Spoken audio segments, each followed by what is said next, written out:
नमस्कार। स्वराज डिजिटल के खास प्रोग्राम 24 की चौसर में आपका स्वागत है।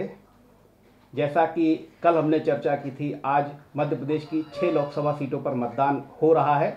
अभी लगभग 7:15 बज रहा है, लेकिन कई जगह से ऐसी सूचना है कि लंबी कतारें थी, तो वहां पर अभी भी मतदान चल रहा है।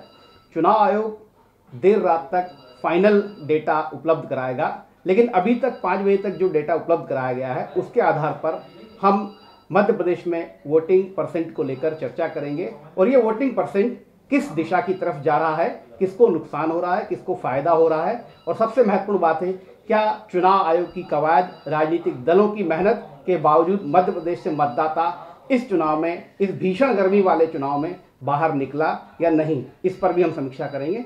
हमारे साथ मौजूद हैं स्वराज एक्सप्रेस के स्टेट एडिटर अजय जी। अजय जी, अभी तक शाम को 5 बजे जो चुनाव आयोग ने डेटा जारी किया है वो 63% मध्य प्रदेश की 6 लोकसभा सीटों पर चुनाव मतदान होने की बात चुनाव आयोग ने अपनी डेटा में कही है, जो कि पिछले बार के 74.22 से लगभग 11% कम है। क्या कहते हैं आप, ये आंकड़ा बढ़ेगा या बहुत ज़्यादा, या वहाँ तक पहुँच पाएगा पिछले चुनाव तक, 2019 के चुनाव तक? स्वराज डिजिटल के सभी दर्शकों को बहुत बहुत नमस्कार। सुशील जी, जो आप बात बता रहे कि देखिए क्या होता है, हम लोग इलेक्शन के सिस्टम को पूरा समझते हैं। 6 सीटों में जो चुनाव हो रहा था, इलेक्शन कमीशन के बाद जो डाटा इतना ज़्यादा टफ होता है वो, और इतना ज़्यादा छन्ना छन के आता है कि चुनाव तक आते आते जो प्राइमरी फेज डाटा होता है वो बहुत लेट आता है।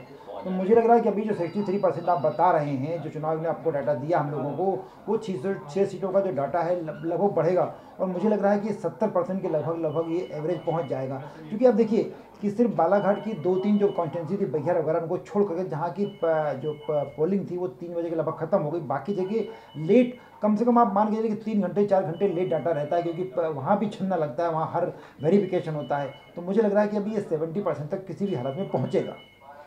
अजय जी, अपन अगर सीट वाइज भी अगर पिछले 2019 के लोकसभा चुनाव और इस चुनाव के अगर कंपैरिजन की भी बात करें, तो ये जो 10% ये अलग अलग 6 सीटों में डिवाइड करते हैं, तो जो सबसे मतलब नियरेस्ट जो है, पिछले चुनाव के नियरेस्ट जो अभी मुझे जो डाटा दिखाई दे रहा है वो है जबलपुर लोकसभा का, माफ़ कीजिएगा।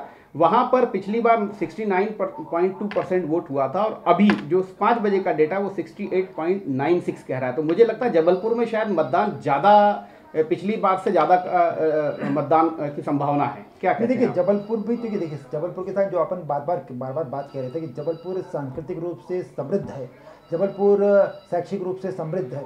उसकी तुलना में आप अगर मंडला से कंपेयर करें, बालाघाट से कंपेयर करें, आप सीधी से कंपेयर करें, तो वहाँ का जो लिटरेटी पर्सन है या जो शिक्षा का स्तर है, वो अवेयरनेस का स्तर है, वो काफ़ी कम है। उसके बावजूद आप बालाघाट का देखिए ना, बालाघाट में लगातार सुबह से लगातार मार्जिन बढ़ रहा था, लीड बढ़ रही थी। उसके अलावा आप देखिए मंडला में भी वहीं पहुँच जाएगा। हाँ, जबलपुर का जो डाटा आप बता रहे हैं, इसको देख के ये लग रहा है कि इस बार उस पिछली बार को जो डाटा था, जो चुनाव का आंकड़ा था पोलिंग का, उसको क्रॉस करेगा। उसका सबसे बड़ा कारण है कि भारतीय जनता पार्टी और बीजेपी और दोनों ने कंसंट्रेट किया। प्रधानमंत्री की सभा जबलपुर में हुई, अमित शाह जी वहाँ आसपास दौरे करते रहे, बीजेपी के तमाम नेता वहाँ लड़ते रहे चुनाव, और बीजेपी में आखिरी दांव पर बीजेपी के सारे दिग्गज नेता वहाँ पर एक हो गए और पूरी ताकत से चुनाव लड़ा। और जो प्रधानमंत्री बार बार बात कर रहे थे, आपको याद होगा दमोह में आज वो बात कही कि हमको सीट नहीं जीतना, हमको तो पोलिंग बूथ जीतना है। तो इस बार बीजेपी ने जो पोलिंग बूथ तक कवायद की है, वो कवायद, और फिर इलेक्शन कमीशन का अपना अवेयरनेस प्रोग्राम चला, लगातार मीडिया में उसका प्रचार प्रसार किया गया, बहुत प्रचार किया गया। 18 साल के जो मतदाता बच्चे हैं उनको रजिस्टर करने की लगातार कवायद की गई। और आप देखिए कि पोलिंग के 10 दिन पहले तक, इस बार ये सिस्टम लागू किया गया, 10 दिन पहले तक आप पोलिंग में नाम लिखवा सकते हैं। तो वो सारी कवायद रंग लाई है, और मुझे लग रहा है कि आखिरी डाटा जो मिलेगा हम लोगों को कल सुबह तक कंपेयर होकर जब आएगा, तो काफ़ी अच्छा होगा, काफ़ी बेहतर होगा। जी नहीं, बिल्कुल ठीक है अजय जी, हम ये कतई नहीं कह रहे हैं कि ये फाइनल डेटा है। स्वाभाविक रूप से 5 बजे का, उसके बाद जो कतार लगी होंगी वो कतारों का भी जो है, कई पोलिंग बूथ ऐसे होते हैं दूर दराज के होते हैं, वहाँ से ईवीएम मशीन आने, वो गणना होने में काफ़ी समय लग जाता है। तो ये बिल्कुल सही है कि डेटा बढ़ेगा। लेकिन जो बात आपने जबलपुर को लेकर कही, अगर मैं जो जिस तरीके से आपने कहा राजनीतिक दल और चुनाव आयोग की मेहनत थी, तो ये चुनाव आयोग की मेहनत मुझे छिंदवाड़ा में नज़र नहीं आती। छिंदवाड़ा में -7% अभी के डेटा से, और पिछले 2019 की लोकसभा से कंपेयर करें तो -7% है। इससे महत्वपूर्ण ये है कि आप देखिए कि मंडला, सीधी और शहडोल में भी जो है 13 से 20% अभी जो है पिछले के मुकाबले माइनस ही चल रहा है। तो क्या आपको लगता है कि इतना बड़ा अंतर भी जो है अगले 2-3 घंटों में जो कतारें जो लगी हैं या जो अब डेटा आना है, उसमें ये पूर्ति हो जाएगी? देखिए आप उनकी जो ये विधान जितने भी तीनों लोकसभा सीटें आपने बताई, इसकी विधानसभा सीटों पर आप जाइए तो बहुत दूर दराज काफ़ी विस्तारित हैं। जो आप बात करें जैसे मंडला में जाइए, मंडला में निवास कितना दूर पड़ता है, उसके आप बिछिया है। बिछिया भी बहुत दूर पड़ता है, बजाग बहुत दूर पड़ता है। आप देखिए शहडोल में जाइए तो कोतमा, पुष्पराजगढ़ काफ़ी फैला हुआ है। अगर अनूपपुर का मामला हो, शहडोल का मामला हो तो बहुत फायदा है, लेकिन जिस तरह से पूरे आठों विधानसभा सेगमेंट को लाना पड़ता है, उसकी डाटा आते आते लग जाएगा। और अवेयरनेस प्रोग्राम जो चले हैं उस शहरों में आज भी देखिए, इससे एक चीज़ और जाहिर हो रही है कि शहरों में अवेयरनेस प्रोग्राम चलाना बहुत आसान होता है। ग्रामीण क्षेत्रों में अभी भी हम ट्रेडिशनल मीडिया के माध्यम से अवेयरनेस प्रोग्राम चला पाते हैं, उसका इम्पैक्ट बहुत कम पड़ता है। और प्रधानमंत्री की सभाएँ, मुख्यमंत्री जी की सभाएँ लगातार, या राहुल गांधी की सभा, जिस तरह पूरी जागृति हुई वो बड़े शहरों में ज़्यादा दिखाई पड़ रही है, उसका असर भी इस पूरे के चुनाव में दिखाई पड़ रहा है। मुझे लग रहा है कि आपको जब डाटा हम फाइनल करेंगे तो हो सकता है कि मंडला में थोड़ा सा, चूँकि देखिए ट्राइबल इलाका है, और छिंदवाड़ा में भी हो सकता है, लेकिन जबलपुर में या मुझे लग रहा है सीधी में भी डाटा बढ़ेगा ये, और शहडोल में बढ़ेगा। जबलपुर में देखिए स्वाभाविक रूप से 69% के आसपास लगभग है ही, तो जबलपुर तो हो सकता है 2-3% बढ़ेगा। ये जो वोट बढ़ेगा, अगर सिर्फ जबलपुर पे हम बात कर ले, जिसका डेटा लगभग पिछले के मुकाबले बराबरी पे है, अगर 2-3% वोट बढ़ जाता है तो आप इसको किस नज़र से देखते हैं? क्या ये रूलिंग पार्टी के लिए मैंडेट होता है या रूलिंग पार्टी के एंटी इनकम्बेंसी वोट होता है? अब वर्तमान परिप्रेक्ष्य में आप इसको किस नज़र से देख रहे हैं? देखिए मेरा अपना मानना है सुशील जी कि जो ट्रेडिशनल एनालिसिस का जो ट्रेडिशनल तरीका था, जो परंपरागत विश्लेषण हम लोग क्या करते थे कि ये रूलिंग पार्टी के खिलाफ जाता है, रूलिंग पार्टी के पक्ष जाता है, या डाटा बढ़ता है, ऐसा होता है, लेकिन अब वो परंपराएं टूट रही हैं। एक ज़माना हुआ करता था कि आप एक बार मतदाता सूची में नाम दर्ज हो गए तो मालूम पड़ा काकी वोट डाल रही, काकी को हमारे 10 साल हो गए, वो भी वोट डाल देती थी। वो सारी चीज़ें स्क्रीनिंग हो गई हैं। अब जो फ्रेश वोट डालते हैं, मैक्सिमम 90%, 95% बल्कि फ्रेशनेस वोटिंग होती है, ईमानदारी की वोट होते हैं। और जो नई जनरेशन आ रही है, जो पिछली बार 2019 में रजिस्टर हुई, या उसके बाद पिछले विधानसभा चुनाव में रजिस्टर हुई, वो जो वोट डालेंगे उनका डिसीजन निश्चित रूप से उस माहौल के साथ होता है। और आज की तारीख में आप इस बात से हम और आप या किसी भी सोच वाला व्यक्ति हो वो इनकार नहीं कर सकता कि प्रधानमंत्री नरेंद्र मोदी की जो इमेज है, ग्लोबल इमेज बन रही है, और हमारी जो नई जनरेशन है, जो नई वोटर इस बार नई पौध वोटर वोट के रूप में डाल रही है, वो उस ग्लोबल इमेज को पसंद करती है। और निश्चित रूप से ये वोट मोदी के फेवर में होगा और इसमें भारतीय जनता पार्टी को फायदा होगा। अच्छा देखिए, हम इन जिन 6 सीटों की बात करें तो 2 सीटें बहुत महत्वपूर्ण हैं। सीटें तो राजनीतिक दलों के लिए सभी सीटें महत्वपूर्ण हैं, लेकिन एक है मंडला सीट जहां से केंद्रीय मंत्री फग्गन सिंह कुलस्ते चुनाव मैदान में थे। और आपको ध्यान होगा, दर्शकों को बता दें कि विधानसभा चुनाव भी वो लड़े थे और वो चुनाव वो हार गए थे। बीजेपी ने पुनः इन पर भरोसा जताया और लोकसभा चुनाव लड़ाया है। तो एक तो मंडला में जो मैं देख रहा हूँ -20%, अभी जो फिगर है वो ये कह रहा है कि पिछली बार जो है 2019 के लोकसभा चुनाव में 76.1% वोट पड़ा था, और अभी जो है 56.74 है। तो ये जो मतदाता की अगर आप ये बात करें कि इतना कम मतदाता अगर बाहर निकले हैं तो इसकी क्या वजह। दूसरा, इसमें एक महत्वपूर्ण और बात है कि इन 6 सीटों को मैं ये भी दिख रहा था, तो यहाँ नोटा को भी पिछली बार वोट काफ़ी पड़ा था। दूसरी जो है छिंदवाड़ा की बात करना चाहूँगा, जहाँ पर पूर्व मुख्यमंत्री कमलनाथ की प्रतिष्ठा दांव पर लगी। उनके पुत्र नकुलनाथ दूसरी बार चुनाव मैदान में हैं। वहाँ पर भी अगर आप देखें, दोनों 2019 और 2024 के आंकड़ों को देखें, मतदान के आंकड़ों को, तो अभी भी -7% है। तो ये क्या मतदाता की नीरसता है, या फिर ये है कि कहीं विपक्ष ही नहीं है इस कारण, या ये भी है कि कार्यकर्ता इस बात को समझ गए कि हम तो ये चुनाव जीत रहे, ऐसा कुछ तो आपको फील्ड में देखने को नहीं मिला? देखिए छिंदवाड़ा और मंडला दोनों की अलग बात करें, छिंदवाड़ा का पूरी कहानी अलग है। छिंदवाड़ा में पॉलिटिकल अवेयरनेस ओवर हो गई, मुझे लग रहा है कि आदमी इतना जाकर के नॉक किया बार बार वोटर को, कि और कि बार बार बीजेपी वाले, कांग्रेस वाले कि उनको वोट दो, उनको करिए। अमित शाह की सभा हो रही, मोहन यादव लगातार सफाई कर रहे हैं, रोज़ की रोड तो रोज़ की रैलियाँ, रोज़ की जनसभाएँ। आदमी थोड़ा सा उससे प्रॉब्लम में आता है, आम आदमी की भाई तय कर लिए कि आपको वोट देंगे, तो उसके बाद आप लगातार अगर उसको नॉकिंग करते रहेंगे, नॉकिंग बार बार होगी तो उसको डिस्टर्बेंस होता है। और मुझे लग रहा है कि छिंदवाड़ा में वही साफ दिखाई पड़ रहा है कि ठीक है भैया, तुम लोग लड़ लो, जो रिजल्ट आएगा देखेंगे। तो बहुत बड़ा मतदाता का एक बड़ा वर्ग निकला नहीं। और फिर छिंदवाड़ा में भी देखिए, आप छिंदवाड़ा में आप जुन्नार 2 चले जाइए, पांडुना चले जाइए, या पातालकोट का जो इलाका है, नीचे आपका पानी चावल जहाँ तक है, वहाँ तक वोटर तो है, लेकिन पानी चावल तक जाके अब मतदाता को ला करके मतदान केंद्र लगाना, तामिया के तमाम इलाकों में देखिए मतदान केंद्र लगा पाना बहुत मुश्किल काम होता है। और मुझे लग रहा है कि इस बार जो मुझे लग रहा है कि मतदाता और वोटर और उसके बीच प्रधानमंत्री के, अमित शाह के या बीजेपी के बार बार कहने के बावजूद ऐसे इलाकों में अवेयरनेस कम हुई जहां वोटर को जाकर के लाना और मतदान केंद्र लाना, वो बार बार लग रहा था कि हमने कैंपेनिंग कर दी, हमने डिजिटल मीडिया में कैंपेन चला दिया, इसका बड़ा असर पड़ेगा। मुझे लग रहा है कि जो ट्राइबल एरिया है, छिंदवाड़ा का ट्राइबल एरिया हो या मंडला का ट्राइबल एरिया हो, वहाँ इस तरह की जो डिजिटल अवेयरनेस होती है उसका बहुत असर नहीं पड़ रहा होगा। और इसीलिए मुझे लग रहा है इसमें काफ़ी अंत में चूक समझ में आएगी। मंडला में जो आप बात कर रहे थे, मंडला में निश्चित रूप से फग्गन सिंह कुलस्ते, अब मुझे लग रहा है अगर बीजेपी ने चेहरा बदल दिया होता तो शायद बीजेपी के पक्ष में वोटिंग थोड़ा और उत्साह के साथ होती।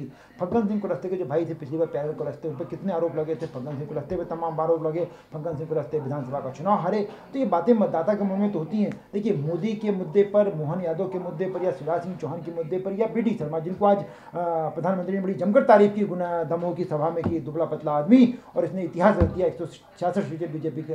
तो लेकिन इन लोगों की जो पकड़ थी उस आम मतदाता तक अभी भी नहीं हुई। और निश्चित रूप से प्रधानमंत्री की मैसेज को उस तक पहुंचा पाना बीजेपी उतनी दृढ़ता के साथ नहीं कर पाई। मुझे अब तक की वोटिंग से ये लग रहा है। ये मंडला में हुआ, अगर ये ट्राइबल एरिया ना होता, अगर शहरी इलाका होता, आज आप शहरों में देखिए, शहरों में भी आपकी वोटिंग परसेंट उन्हीं विधानसभाओं में कम है जहाँ पर कि ट्राइबल बिल्कुल ठेठ ट्राइबल एरिया है। तो इसलिए अगर थोड़ी सी मेहनत होती तो हो सकता है, लेकिन अभी भी आप उम्मीद रखिए कि ये डाटा, ये आंकड़ा बढ़ेगा। गर्मी भी बहुत पड़ रही थी आज लगातार, हमने देखा सुबह जो वोटिंग हुई, दोपहर की वोटिंग में काफ़ी चुनाव ने व्यवस्थाएं करने की जो बात कही थी ऐसा दिखा नहीं बहुत ज़्यादा। तो मुझे लग रहा है कि ये निश्चित रूप से जो हमारा अवेयरनेस प्रोग्राम था उसमें कहीं ना कहीं खामी दोनों पार्टियों की तरफ से हुई और उसी का आज परिणाम भी दिखाई पड़ेगा। जी नहीं अजय जी, एक बात और मैं हमारे दर्शक जो देख रहे हैं उनके लिए ये बहुत महत्वपूर्ण है जो आप इसके पहले मैंने सवाल किया था कि उसका आप डिटेल, लेकिन एक बार फिर से मैं चाहूँगा कि आप जो वोट परसेंट बढ़ना और कम करने को लेकर, ठीक है कि अब एनालिसिस का तरीका बदल गया है, वोटिंग का ट्रेंड बदल गया है, नव मतदाता की अपनी अलग रुचि होती है और वो एक पर्टिकुलर स्टैंड के हिसाब से वोट नहीं करते हैं। फिर भी अगर सामान्य तौर पे एक इस्टेब्लिश जो अवधारणा है कि उसके हिसाब से अगर आप बताएं तो ये अगर वोट इसी बहुत ज़्यादा अगर अंतर नहीं आता है, मैं अगर सीधी की बात करूं कि -17% हो सकता है 3-4-5% बढ़ जाए, लेकिन -10% भी रहता है, या हम शेड्यूल की बात कर लें -13% है, 5-7% वहाँ तो भी -5% रहता है। और मंडला की बात कर लूँ जहाँ पर -20%, हम 10% वहाँ भी मान लेते हैं कि ट्राइबल एरिया है, दूर दराज से वोटिंग मशीन्स आती हैं और उसके बाद जो है वो, तो इसके बावजूद भी अगर ये आंकड़ा लगभग 10% के आसपास पीछे रहता है तो ये कहानी किस तरफ जाती दिखाई देगी? देखिए पिछली बार की जो जीत थी, हर सीट पर 1.5 लाख 2 लाख 2.5 लाख की जीत बीजेपी की के नेताओं की थी। सिर्फ छिंदवाड़ा की बात छोड़ दे, छिंदवाड़ा में कांग्रेस जीती थी 37-37-35 से, बाकी जगह 1.5 लाख 2 लाख 2.5 लाख 5 लाख ऐसे वोटों से। तो ऐसा जो परंपरा है, जिस आप परंपरा की बात करें तो परंपरा को हम कई सालों देख रहे हैं कि जब वोट बम्पर वोटिंग होती तो माना जाता है कि एंटी इनकम्बेंसी सरकार के खिलाफ या जो भी सत्तारूढ़ पार्टी थी या जो सांसद था, जो MLA था, उसके खिलाफ लोग जाकर के वोट दिए हैं और उसका असर दिखाई पड़ता है। लेकिन इस बार अगर वोट कम होता है तो लोगों की नाराजगी नहीं बल्कि उस कह सकते हैं कि अब चलिए फला व्यक्ति तो जीत ही रहा, कौन जाए वोट देने। जो एक ट्रेडिशनल वोट बैंक होता है वो मान के चल रहा है ये तमाम की, ये तो जीत ही रहे, छोड़ो अब अपने काय को वोट देना है। एक न तो कोई रिएक्शन, जो एक मतलब अंदर से वोटर के अंदर से रिएक्शन आती है कि वोट देना ही है या वोट नहीं देना है, वो दोनों बातें इस वोटिंग में मुझे नहीं दिखाई पड़ रही। जो ट्रेडिशन बात आप कर रहे थे, कई बार ऐसा होता है कि लोग या तो जम के वोट डालते हैं या किसी गांव में प्रॉब्लम होने का, चलो इस बार हम वोट डालने नहीं जाएंगे, या किसी गांव में का सड़कें बोले इसके खिलाफ वोट डालने जाएंगे। तो जो थोक वोट बैंक वो बढ़ता है। इस बार आप देखिए कि लगातार हमको कहीं भी ट्रकों में बैठ करके, गाड़ियों में बैठ के, बसों में बैठ करके लोग नारे लगाते हुए वोट डालते नहीं दिखाई पड़े। जो एंटी इनकम्बेंसी या प्रो वोटिंग के बारे में भी एक राय बनाता था और उसके आधार पर हम तय करते थे कि यहाँ पर ये होने जा रहा है, वो ट्रेडिशन इस बार नहीं दिखाई पड़ा है। अजय जी, एक बात और है कि देखिए मध्य प्रदेश में बीजेपी कांग्रेस दोनों ही ने ही बड़े रणनीतिक रूप से चुनाव लड़ा है। कांग्रेस ने अपने प्रदेश अध्यक्ष को बदला, युवा चेहरे को सामने लेकर आया मैदान में, वो जीतू पटवारी के रूप में वो भी मैदान में रहे। भाजपा के शुभंकर VD शर्मा मोर्चा लिए हुए थे, संगठन की रणनीति थी। मोदी शाह ने बराबर कैंपेन किया, नए चुनाव प्रभारी बनाए गए, कांग्रेस ने भी तैयारी की। लेकिन ये तैयारी के बावजूद मैं फिर वही बात कहना चाहूँगा कि यदि वोट नहीं बढ़ रहा है तो जो आप बात कह रहे हैं क्या उसी को मान लिया जाए कि नाराजगी और निश्चिंता का जो है घालमेल मतदाताओं के मन में है? मुझे निश्चिंता ज़्यादा लग रही है क्योंकि लोगों को मान लें कि मोदी, जब आप देखिए कहाँ भी जाते हैं मोदी है तो मुमकिन है, मोदी तो जीत रहा है, मोदी तो ऐसा हो रहा है। कहीं भी मतदाता के मन में लोकल प्रत्याशी, वहाँ के सांसद, वहाँ के जो मंत्री, चाहे वो फग्गन सिंह कुलस्ते हों, चाहे आपका बाकी लोग जो है जो चुनाव में इस बार मैदान में थे उनकी बात करें, शहडोल में चाहे हिमाद्री सिंह हो, आप देखिए बंटी साहू, विवेक बंटी साहू जो कमलनाथ के बेटे के खिलाफ चुनाव लड़ रहे हैं, वो बार बार मोदी का चुनाव, हर कोई मोदी का चुनाव कर रहा है, तो मतदाता के मन में निश्चिंतता आ गई। और इसीलिए ये निश्चिंत, मुझे व्यक्तिगत तौर पर मेरा मानना है कि ये निश्चिंतता ही ट्रेडिशनल वोट बैंकिंग जो होती है, ट्रेडिशनल जो वोटिंग होती है उसमें आड़े आई है। लोगों ने कहा कि ठीक है, लेकिन जो नया मतदाता था वो वोट डालने पहुंचा, लेकिन परंपरागत वोटर ने कहा ठीक है अब तो जीत ही रहे हो भैया, तो जीत जाएंगे, इसलिए वोट डालने नहीं पहुंचा। और इसीलिए मुझे एक दो लाइनें आपके साथ कहना चाहूँगा कि एक किसी कवि ने बहुत अच्छी बात कही कि जतन से बिछाई गई बारूदी सुरंगों में जब किसी ने लगा दिया हो पलीता, तो शिखर पर चढ़ते व्यक्ति को क्या फर्क पड़ता कि हारा या जीता। क्या बात है जी, इस शेर के साथ आपने बहुत अच्छी बात कही।